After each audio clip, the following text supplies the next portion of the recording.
Welcome to Killer Women with your host, best-selling author Danielle Girard.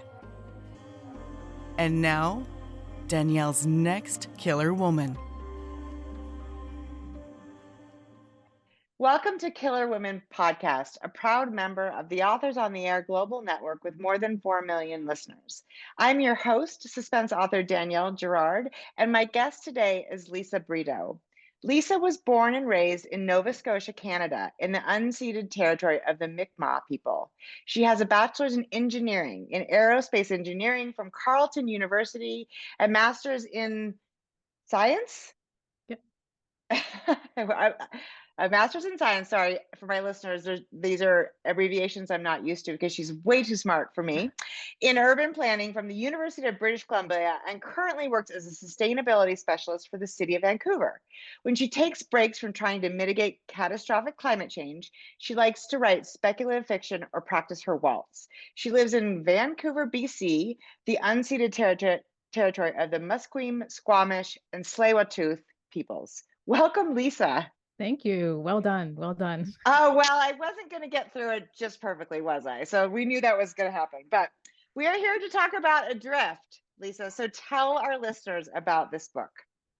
Yeah, ADRIFT is set 15 years into our future, and it starts with a woman who wakes up on a sailboat in a remote, anchored off a remote island with no memory of who she is or how she got there. There's just an ominous note telling her not to dig into her past. And it follows her as she kind of goes on the journey of trying to dig into her past, because of course you have to know. And it follows her on that journey as she figures out what happened to her and kind of also what's going on in the world and this kind of climate impacted world that we face, and touches on some of the, I think, climate impacts that I'm curious about hearing more people talk about, but also the connections she makes, the friends, kind of how do you navigate the world when you don't know who you are, when you don't have any of your memories or experiences.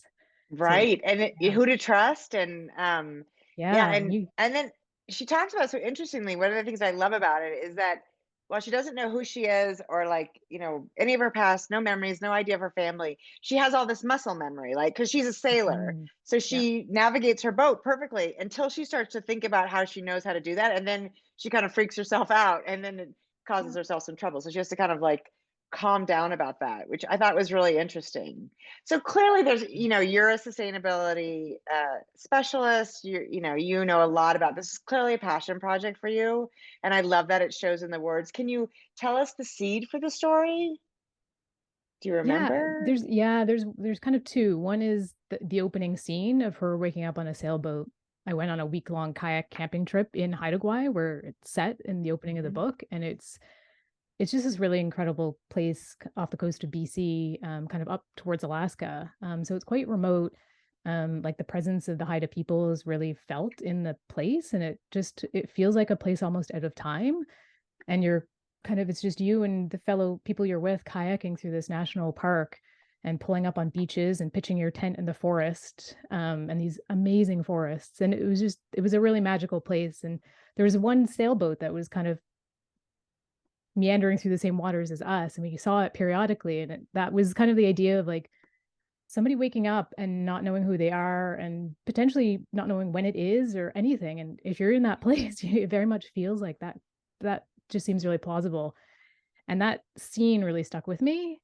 And as I was writing the book and thinking about kind of what was driving me to spend my free time hunched over a different laptop than the one I spend hunched over all day long, was that it's really challenging to engage people in my day job professionally in climate change education or conversations, because it's just very overwhelming and scary and dire, and people feel powerless. And whereas when you pick up a suspense novel, you're kind of going in accepting that you're going to be a bit on edge or scared, and people are open to that. Right. That's a better way to try and bring forward some of these ideas and get people thinking about it, and maybe having some conversations about the future that we're on track for, and what future do we want, and what choices are we making, but in an entertaining, compelling, page turning, it's still about entertainment, right? It's not a lecture. It's not. Yeah, that's what I hope anyway. Yeah, no, it isn't. So the second seed was sort of the idea of talking about the reality of what's going on in a way that engages people to keep turning the pages and be like, wow, this is, this is something we need to be talking more about. Yeah. To like, let's draw one of the possible futures we're on track for and decide if we like it or not, or if we want a different one. And then come out of the book and be like, okay, it's only 2023. We do have time to do things differently. And there was one particular conversation that we don't talk about a lot, even in like Vancouver's a very passionate community on climate change and people are quite engaged. But even in that context, this idea of kind of the migration impacts that are going to happen as places become uninhabitable and people need to move and shift to new places, whether that's within a country, within Canada, or across border. And we're not really talking or preparing for that. And that worries me. So I'm like, let's start to see maybe some conversations there. Yeah. Yeah. I'll bet. Yeah, I thought that was really interesting that some of the places that were completely underwater in the book and uninhabitable, and this sort of, there's a one of the layers of stress of the book is this sort of migration, and we're already, I mean, look at what we're doing at immigration in the States, it's already ripe with stress, and we're not even yet dealing with places that are underwater and the shrinking land masses. So now this isn't your first book? It is my first book. Oh, it is. This is your debut. This is my debut. Wow. Oh, congratulations. I was going to ask, so is this the first time you sat down and thought I'm going to write a book? I've always been writing. This is the first book that I finished and got to go through that, multiple revisions and improvement stage. So it is in that sense, my first. Yeah. That's so exciting. But so you've written in the past. Well, that's really impressive. I love that.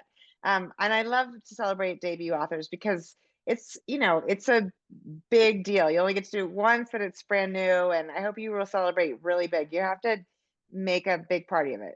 I think a book pub day is planning. Yeah. Good. Better than a birthday. It's better than a birthday. Yeah. So. My friends forced me into it. They're like, you can't let this moment slide by. So, and they're really stepping up to help me make it a really special day. So I'm feeling very loved. It's quite wonderful. I'm so glad, because this is a lot of work. This isn't just like floating through a year and getting a birthday. This is like, people who don't write books, probably, it looks like fun from the outside, but it's a lot of work, right? So tell us about the process. Since this is the first novel you've finished, and now it's going to be, available to the world, which is so exciting. Did you plot it out? Did you pants it through? What was it like? Yeah, it was interesting. It was kind of just discovering my process as I did it, and kind of seeing as I write the next one, what does that still work? Do I have a consistent process? And I describe it. There's a book by Matt Bell called Refuse to Be Done. I don't know that one. Oh, he's an instructor of creative writing in, I think, Arizona. And this book, I read it after I had already sold ADRIFT and it was kind of done, but his description of a suggested process for drafting and revising is essentially exactly what I do. So I'd like to just refer people to it, because I think that book it's very slim. It's a craft book on writing, and it is my favorite. It's like he was in my brain and put it all on paper. I love that. In essence, the best way to describe it is I start with an idea and I have kind of a rough sense of where I think it could go, and then I give myself freedom to play. And I don't call that drafting. Other people might call that drafting. Maybe it's a zero draft. I play with the voice and the tone, and kind of just get a sense of playing with the characters and where they might want to go, who they are. And then once I've played around and have some scenes that I'm really enjoying, then I start to build almost stepping stones, kind of those key points. So it does shift into a quasi outline mode, and then I fill in the gaps that are missing. And then at some point I have a really clear outline to help me keep track of what I've got and what each scene is doing. So it starts off very open and playful, and then it just over time slowly kind of becomes more and more tightly outlined, so that I don't get lost, frankly. Tell us the name of the book again. It's a Refuse to Be Done. A Refuse to Be Done. Okay. I was like, and it's Matt Bell. Matt Bell. Okay, I'm gonna check it out. I mean, it's so funny. I own, I think, most of the craft books in the world. But I do think sometimes it's fun just to read a new one and be like, wow, there's something in there that is useful, because I found every book's a little different, right? Exactly. You've got to find the one that works with your brain or your process and things click. And that one for me, that was the one. Yeah. That's wonderful. So let's go back and talk about this idea of because there is in this book, she is encouraged, S is encouraged to not go back into her past. And yet, of course, all of us think about that, and it would be very desperately uncomfortable to not know sort of where you come from. But there is also something about, people are like, there's also this idea that maybe there's some appeal to it, right? To the idea of like this sort of the blank slate again. What do you think? Yeah, that was definitely something I was playing with. I was like, I mean, that idea of walking away from your life and starting afresh, but guilt-free because you don't remember, you don't know what you left behind or all your obligations or and so I think especially for people who have been through hard times, like that must be, like in a speculative realm, if that was possible, would you choose to do it, was something I was playing with. And yeah, as more and more people experience, traumatizing climate impacts or, loss of loved ones, like if that existed in the world, would that be a temptation? Or is the loss of everything so gutting and traumatizing in and of itself that you wouldn't contemplate it? And I don't know. I feel like, because you don't know what it's like to have all that stripped away, like your memory of your parents or your childhood, happy moments, all of that is gone. And what does that actually feel like? I read a lot of books about amnesia patients, trying to get a sense of like, what is it like? What is real amnesia like? And there's one, a really famous patient, H.M., Henry Mollison, who couldn't form short-term memories. He had brain surgery in 1953, and he couldn't form any short memory after that. So everything was temporary. He would meet somebody, they would leave the room, they would come back in, he would be meeting them again for the first time. For 50 years, he lived like that. Yeah, what would that be like? How do you, if every relationship is temporary? So it's a different kind of amnesia, but just that fascination of how the brain works and how we form connections and what's important. And it would be really terrifying. I think we depend so much on knowing sort of who we are, where we come from, to move forward in the world, that it seems like, God, it would be, and as experiences that it is paralyzing. And of course, this note suggests like, God, what is back there that I don't want to, that I shouldn't look at, or I don't want to look at, or, I'm encouraged not to look at. So that is super, really interesting. And so as far as the climate change aspects of this, are there books that you turn to when you're, for like people that are just dipping their toes into sort of the world of, or TED Talks, or what would you, recommend? People who are reading and looking around the world know what's going on, sort of, right? But what is the sort of go-to for like, okay, here's how you can personally impact the situation, besides like the things we know about, right? Plant trees, recycle, don't use don't use lots of water, don't, natural grasses. I just like, Oh, I could talk. This is my day job. I could talk about this for hours. So feel free to cut me off when I go too long. No. My publishers were great because they let me put a section in the back of the book. So there's actually a page in the back for people who are like starting at their journey of climate change. Like if the book is kind of bringing it up for the first time and they want to know where to start, it kind of gives some suggestions on like the 101. NASA actually has a really great overview. I feel like you can trust NASA. People, they know what they're doing. I'm an aerospace engineer, so I'm biased. So there's some resources there. There's some great people like Catherine Hayhoe, who's a climate scientist, originally Canadian, but works in the States now. And she's a great communicator, and she really is good at just putting it in plain language. And she has a series of YouTube videos and podcasts. And if you search her name, you'll find her everywhere in whatever format you like to get your information. So I'd really recommend Catherine Hayhoe. The interesting thing is, and we found this in Vancouver, and again, Vancouver, I think, is quite educated on sustainability issues, very passionate about it, always pushing the government to take action on it, which is wonderful. But when we did a poll, when we were starting to write our climate emergency action plan to gauge, people's understanding, and we did a statistically relevant poll of all of Vancouverites, to ask them what they thought the biggest thing they could do to help address climate change in Vancouver specifically. And an overwhelming response was recycling, which is not the correct answer. Recycling is important. And I think it really signals that a lot of us, when we went to school, if we're older, sustainability equaled recycling. Right. and water conservation. And those things are really important. But when we're talking about climate specifically, it's about carbon pollution. So it's about narrowing down, like, what are you doing that's burning fossil fuels? Where are you burning gas or propane or fracked methane, natural gas? And it's home heating in Vancouver, and it's different everywhere. Yeah. In Vancouver, natural gas burning is how most people heat their homes and their hot water. So that's a huge source, and switching that, whereas our electricity is renewable. So if we can get people to switch their home heating from natural gas to electricity, Interesting. it's a huge carbon reduction for us here. And it's different everywhere. But understanding that it's targeting, like, where are you burning fossil fuels, and where in your personal life can you cut that? And how can you support your government in doing the bigger systems change? Because you can only do so much as an individual. Like, you can't switch car trips to transit trips if your city doesn't have a functioning transit system. Right. So how do you advocate and support in building those systems that allow us to make the much bigger and much more needed kind of systems change?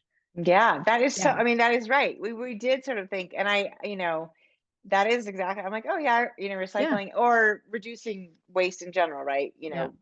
But I think that's a really good point. And we are seeing the Montana, we absolutely rely on natural gas for heat.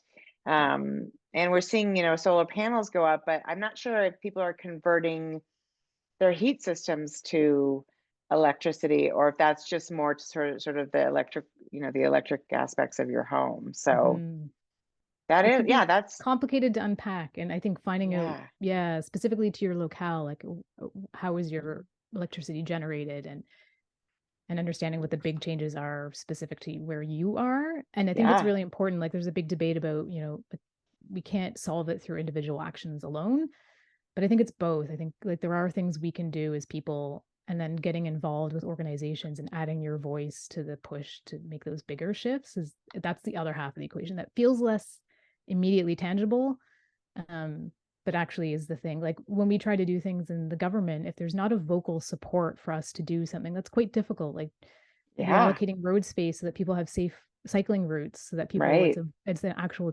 viable, safe option for people.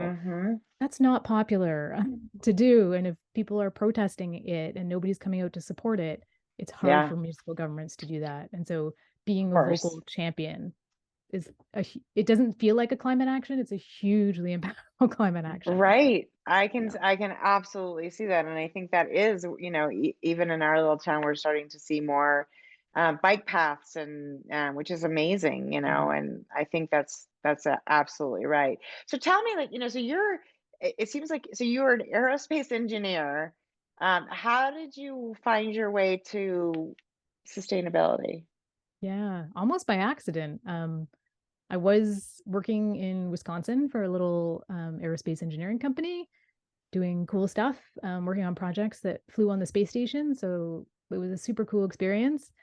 But we wanted to come back. My partner and I, he's also an aerospace engineer, and we wanted to come back to Canada. And most of the aerospace jobs in Canada are robotics, and neither of us are robotics engineers.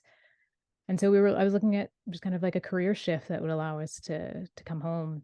And I was really frustrated with the city that we were living in, where you couldn't walk anywhere. Everything was, the housing was really far from the shopping, which was really far from the office park. And I was really frustrated that we had to drive everywhere.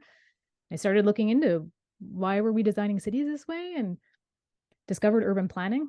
So we came to Vancouver. I got a degree in urban planning, went to work for the city, and then kind of just switched at some point from planning to sustainability when it became it was just a growing thing at the city of Vancouver. And so there were some opportunities to step into it.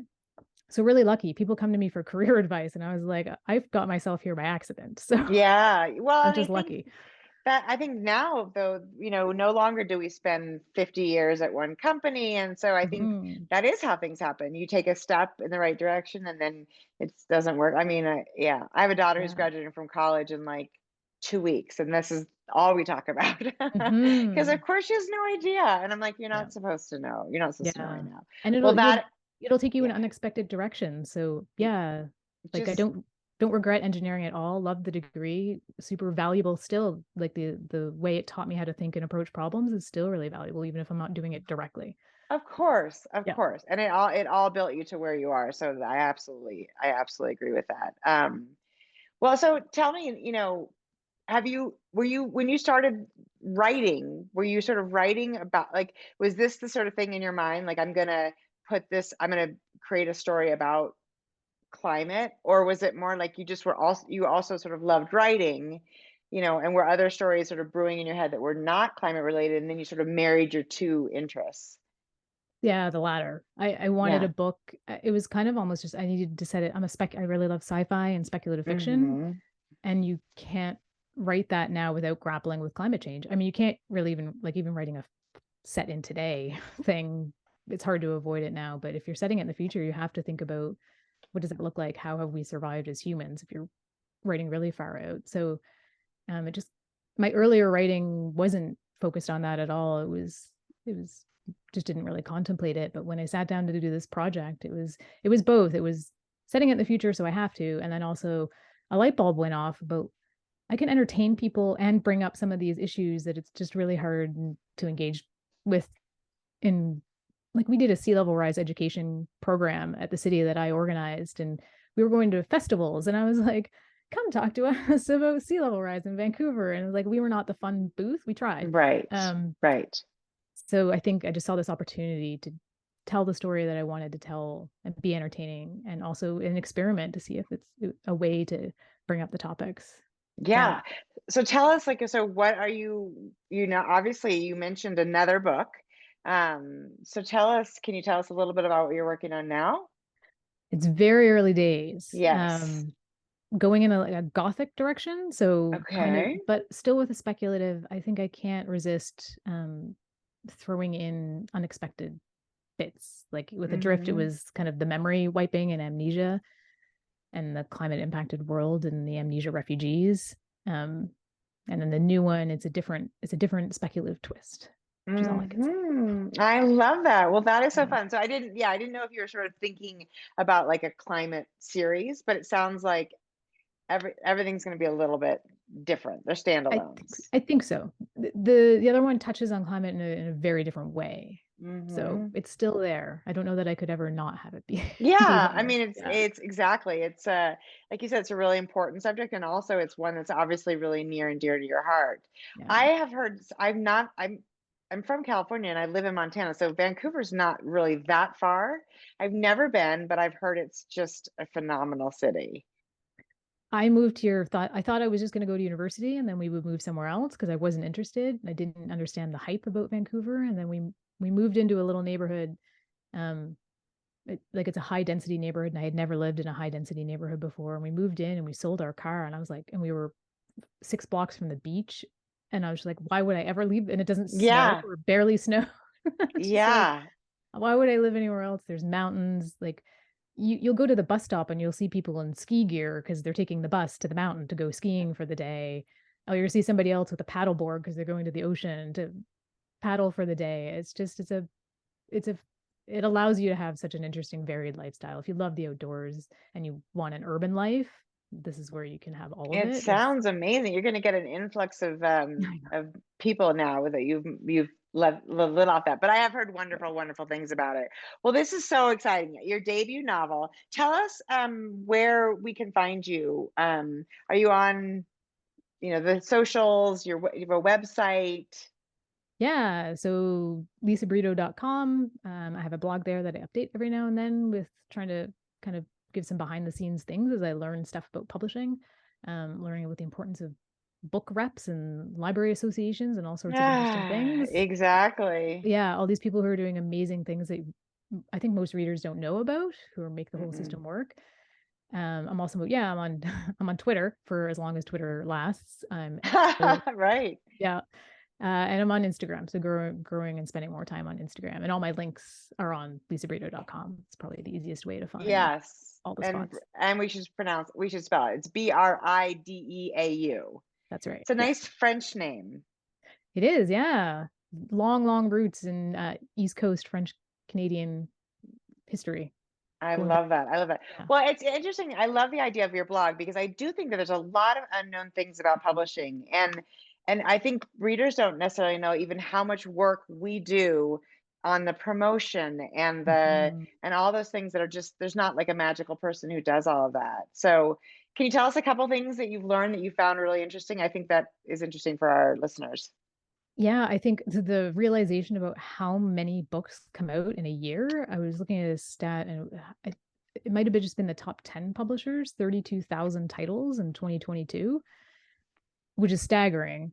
And you think about bookstores and how they navigate catalogs. And so I think learning about the existence of book reps who get to know a region and stores and what works for them, what they're interested in, what sells in that area, and helps identify things in the catalogs for them, because the bookstores owners, some of them I'm sure do it on their own and prefer to have that direct control, but other ones, it just, I think, helps them navigate this it's tsunami of books that just keep coming every season.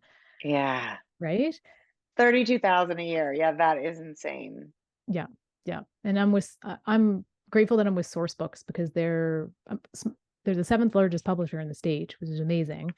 They do 560 titles in a year, which feels like a more sane number that for them to kind of be behind solidly and make sure each one is a success. So it feels good that it's a manageable number versus some of the major imprints.